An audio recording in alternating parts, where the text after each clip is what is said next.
Hey, ladies and gents, it's Zemback, and we are doing I'm going to do two today, actually. I'm going to do the Yak-15, and of course the Yak-19. The Yak-15 is the Tier 8, light fighter for the Russians. So what is this aircraft? Well, in 1945, Stalin, I guess, the Russian Air Force put out a requirement for a single-seat jet fighter. Yakovlev, to hurry the process along, decided to convert his Yak-3 into a jet, to take off the engine, take off the propeller, and turn it into a jet. This was one of only two successful conversions from prop to jet propulsion. They used a reverse-engineered German Jumo engine in the first two prototypes.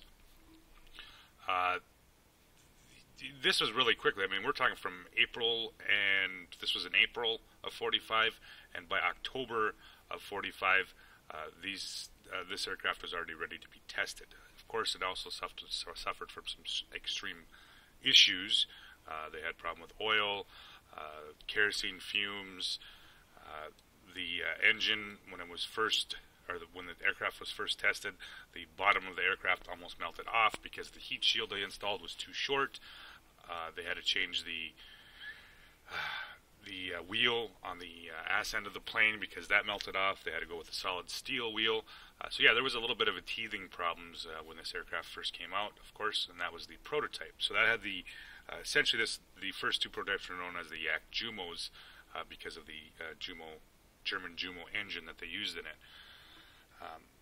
1946, the Air Force decided to change that, and they wanted to use a Russian engine called the RD-10, so these became Yak-15 RD-10s, essentially. And that's what we got for the production models. So by 46, they were still working the kinks out of this aircraft. Very maneuverable. It was actually used in some acrobatic shows. The pilots actually really liked the aircraft. It flew very well. So by 1947, when they put it in production, they produced about 280 of these aircraft. The problem with these aircraft is that the wing on the Yak-3 was a very thick wing, and by using it on the Yak-15, they were never able to reach what they consider the over 500 miles an hour, what they were looking for on a regular basis, of course. So the wing was kind of the downfall of this aircraft. It was just never quite as it was maneuverable, of course, but it just never had the speed or the altitude performance that they were looking for. So by, like I said, 1947, 280 were produced, and they decided they were going to go with something a little bit different.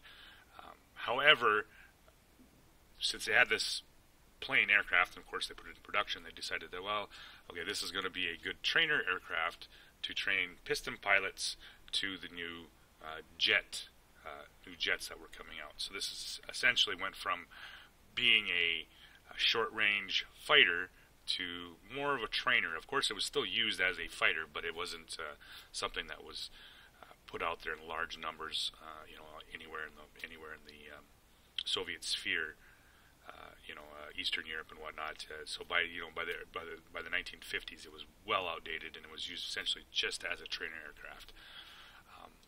What do we get in game? Well, we kind of an oddball. This does not have, and I'll be honest with you, this thing is so blah. Other than its maneuverability, which is at 90, which makes it one of the most maneuverable aircraft at Tier 8, if not the most maneuverable. Its altitude performance is not good. Its airspeed is not good. Its firepower is not good. We're going to look at here. We'll look at the. So this is actually mounted with the two 223s. Oh, I didn't even know I've been playing with the base ones. Go figure. So not the best. I think what I did here is I just researched the engines and jumped over and got the Yak-15. I didn't even bother getting these all researched. But So what we get is two 23mm cannons, which aren't bad, don't get me wrong. I mean, the effective fire range of about 800 meters. So yeah, it does reach out there and touch some, but it's a little undergunned. This is nothing more than a straight up point defense fighter. I mean, you don't want to be flying around a bunch because it's not real fast. It turns, you get into furball, you're doing great, but doesn't do well against GAs. It doesn't do well at all against bombers. It just doesn't have the altitude performance to get there. It doesn't really have the hit points or the gun power to take on high tier GAs. Yeah, I mean, if you're going to pick on some 7s, that's fine. 8s are going to be kind of questionable.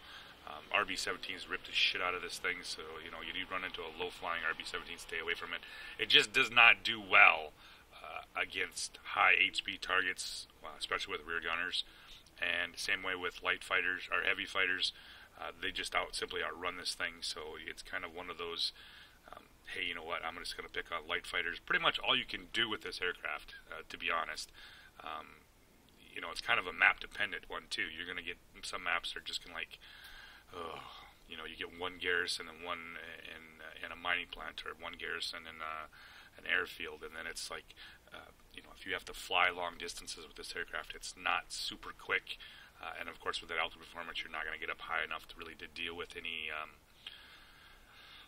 heavy fighters or any energy fighters or that. So this is, like I said, under 2,000 meters is about its, you know, really to be effective with this. Actually, probably only 1,500 is where it's really starts to shine. However, if you do get into a furball, this thing will wreck. You know, even with the 223s, it does take a little while to shoot some shit down. But for the most part, you know, it's kind of a blah plane. It's definitely not a carry plane. I mean, you can rack up some impressive scores with it, but for the most part, you're simply outclassed by almost every energy fighter. Yeah. It's just one of those, and if it had, like I said, if it had one more 23mm or even a couple of machine guns, it would probably be a little bit better off. But with just those 23s, I mean, they do hit hard, and they do have a short amount of cooldown time, but they just don't have the oomph to take out GAs and whatnot. And then I'm going to bring up a video for you guys to check it out. I'm going to be doing the Yak-15 here in the next one, so stick around, guys. Alright guys, back with the gameplay in the Yak-15, and I got a pretty decent map here. I got some stuff that I could actually do something against, other than, yeah. So, off to the garrison.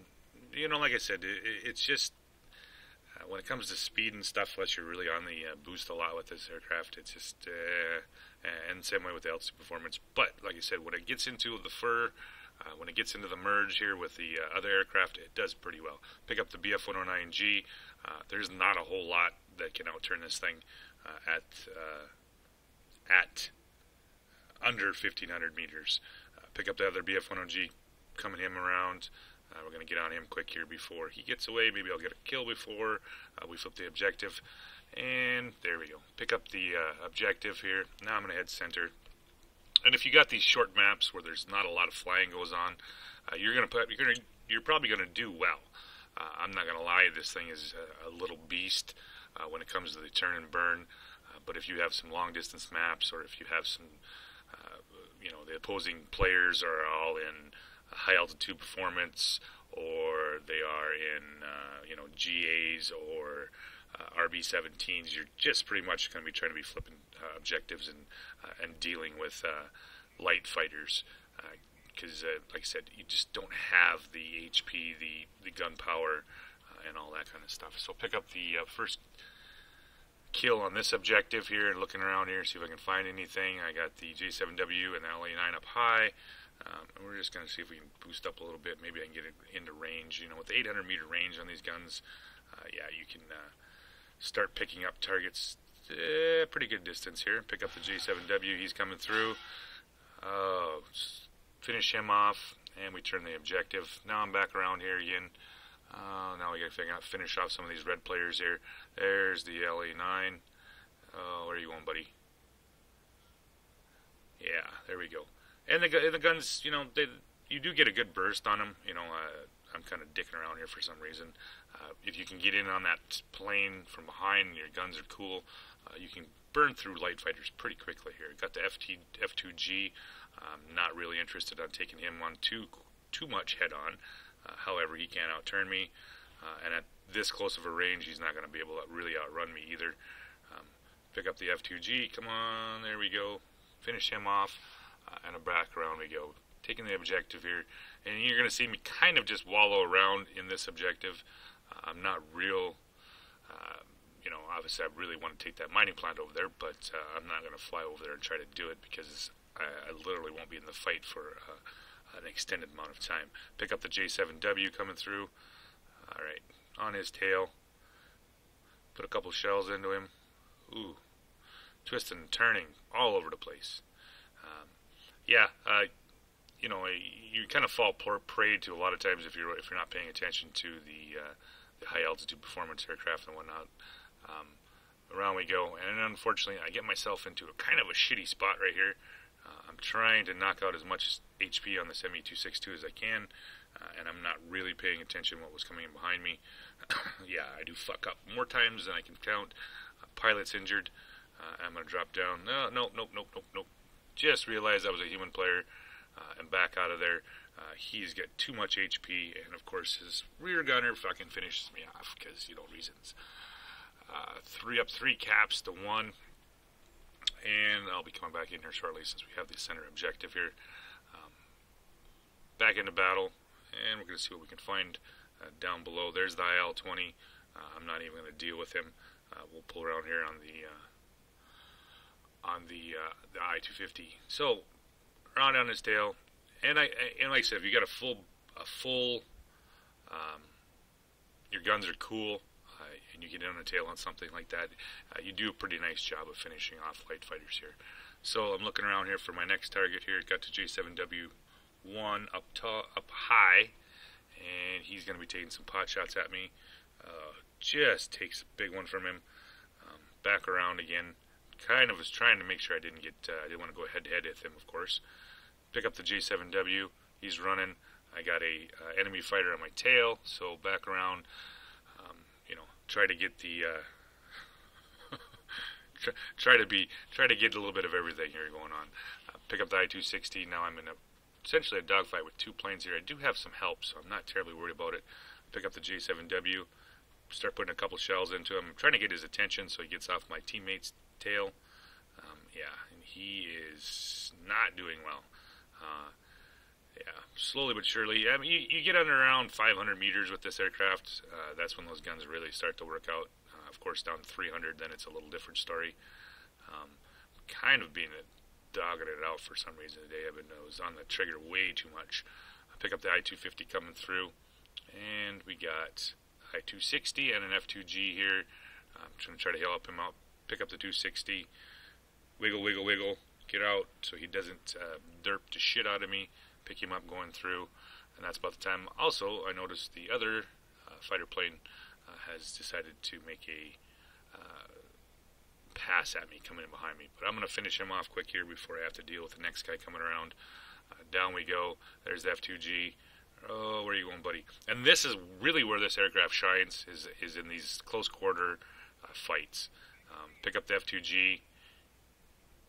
Relatively, like I said, not the best altitude performance or speed, so you're always going to be kind of lacking against some of these aircraft. But when you can close the distance and get relatively close to thing, pick up the 250 here. See if I can finish him off here. He's on the tail of my on my friendly. Oh, there we go. Slowly, come on. There, we finish him off, and I still got the F2G. Now he's going to make a pass at me head on, and he does not, thankfully, hit me. But I do pick him up from the rear, and yeah. Once again, that's what this thing does. That 12 to 1,500 meters, if you keep it below 500 meters, or 1,500 meters, it does quite well. You can go up to about 2,000 meters before you start to really suffer with this aircraft. So we're up 2 caps to 1 right now. It's 555 to 302. Pretty close game so far, but we have that much to go right now. So pick up the I-260 coming through. I was getting a little bit greedy here. I was hoping to get one more aerial kill before the game was over with. Speed, no altitude performance, yeah, it does kind of suck here. So pick up the J7W1 coming in here, and the LA9. Yeah, this is where it does fairly well at. If I can actually hit anything today, pick up the fire on the from the J7W1.